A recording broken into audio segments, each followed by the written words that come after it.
Seorang pria di Jorong, Koto Tuo Nagari, Sule Ai, Kabupaten Solok tega membunuh ibu dan adik kandungnya sendiri dengan dalih menganut ilmu hitam.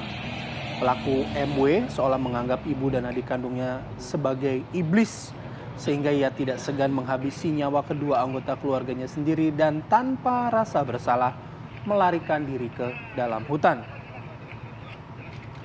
Ya, sebelum membunuh ibu dan adik kandungnya, pelaku juga rupanya pernah mengancam akan membunuh istrinya yang tinggal di Bengkulu. Ya, jadi sebenarnya bagaimana kronologi kejadian, karena saat ini pelaku sudah ditangani oleh pihak kepolisian, sudah diamankan oleh pihak kepolisian dan masih dalam proses penyelidikan. Kita akan langsung saja berbincang bersama dengan Kapolres Solok Kota, ada AKBP Ferry Suandi. Assalamualaikum, selamat pagi Pak Kapolres. Waalaikumsalam, selamat pagi Mbak. Ya Pak Kapolres, kalau tadi kita sempat mendengar ya paket berita yang dibacakan oleh rekan saya Bayu. Jadi ini sebenarnya motifnya yang disampaikan oleh pelaku ini hanya dalih semata atau bagaimana Pak? Motif ini sebenarnya pelaku ini karena emosi yang berlebihan. Karena sebelumnya ada permasalahan dengan ibunya, kemudian sampai dengan akhirnya si pelaku ini emosi dan melihat ibunya ini seperti iblis, seperti itu. Jadi itu dalih yang bersangkutan, semata hanya karena emosi saja. Sehingga sampai dengan dia tega menghabisi ibu dan adiknya dengan menggunakan parang dan kapak. Yang memicu emosi ini apa Pak?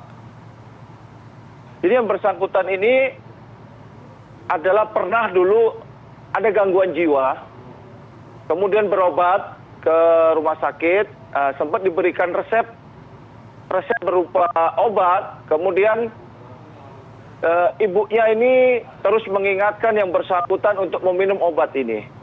Sampai akhirnya suatu saat pas hari Jumat, sebelum sholat Jumat, ibunya ini sempat menyuruh si pelaku ini untuk meminum obat.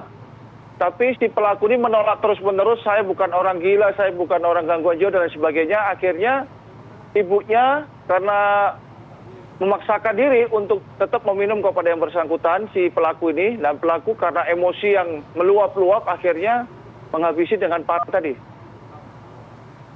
Ya, Pak, kan kalau isu yang beredar kan bahwa pelaku ini menganggap korban, ibu dan juga adiknya ini sebagai iblis begitu Pak. Ada bisikan-bisikan goib lah.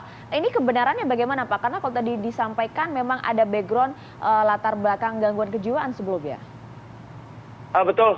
Jadi sempat pernyataan dari si pelaku bahwa yang bersangkutan itu sempat melihat ibu dan adiknya itu seperti iblis. Ada bisik-bisikan bahwa yang bersangkutan itu seperti setan dan sebagainya. Memang yang bersangkutan atau si pelaku ini pernah bersemedi di salah satu goa yang tempat dia pada saat itu ditemukan oleh petugas yang lari dia ke hutan. Jadi dia tempat bersemedi di situ dan ada bisikan-bisikan seperti itu. Ya. Kalau begitu apakah sudah sempat dilakukan tes kejiwaan ulang Pak untuk menguji lagi alibi dan juga motif dari pelaku ini?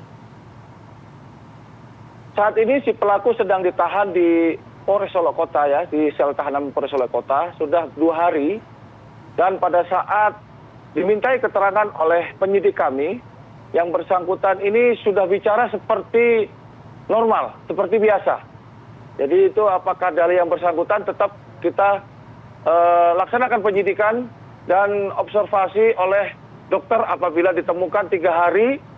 Kami berikan waktu 3 hari untuk observasi apabila ada gangguan kejiwaan dan ada gangguan kejiwaan lainnya atau gangguan kesehatan lainnya, kami siap untuk mengobati. Dan ini kami tetap pantau selama 3 hari pada saat perlakuan kami di sel tahanan demikian. Oke. Pak, kami ingin konfirmasi mengenai ancaman pembunuhan terhadap istrinya. Ini pernah dilakukan oleh pelaku juga dan kapan ya Pak? Betul. Jadi pada saat yang bersangkutan sedang bersama, ya pada saat itu di Bengkulu, jadi sempat istrinya ini diancam juga karena kembali lagi masalahnya tetap untuk si pelaku ini diminta untuk minum obat. Jadi untuk diminum obat diingatkan, tapi malah justru si pelaku ini emosi. Pelaku ini emosi sehingga sempat diancam menggunakan parang juga dan lari, akhirnya ditinggalkan sama istri. Dan si pelaku ini kembali ke orang tuanya begitu. Oke. Nah, Perlu kami Pak, sampaikan soal di sini gangguan bahwa kejiwaan ini, Pak. Iya, soal gangguan kejiwaan ini dinyatakan pelaku ini dinyatakan sudah sembuh begitu dari gangguan kejiwaan ini kapan? Dan kemudian Iya. selama masa tersebut hingga peristiwa tersebut, artinya perawatan yang diterima oleh si pelaku ini hanya rawat jalan begitu ya untuk beri obat-obat tertentu begitu? Betul. Jadi pada saat berkeluarga ya, pada saat bersama-sama dengan istrinya sempat berobat ke rumah sakit dan dinyatakan sembuh dan kembali normal kembali, tapi tetap untuk meminum obat atau kontrol lewat jalan seperti itu. Sampai suatu saat dia malah justru emosi karena disuruh minum obat terus itu. Disuruh minum obat terus. Akhirnya emosi, akhirnya si pelaku menghabisi. Perlu kami sampaikan juga, si pelaku inisial M ini pada saat dimintai keterangan oleh penyidik, si pelaku itu sudah merasa menyesal. Sudah merasa menyesal bahwa dia telah menghabisi ibu dan adiknya. Jadi dalam hal ini ketika ditanya, dia seperti lelaki normal seperti biasa. Manusia seperti biasa yang bisa ditanya jawab seperti komunikasi seperti biasa.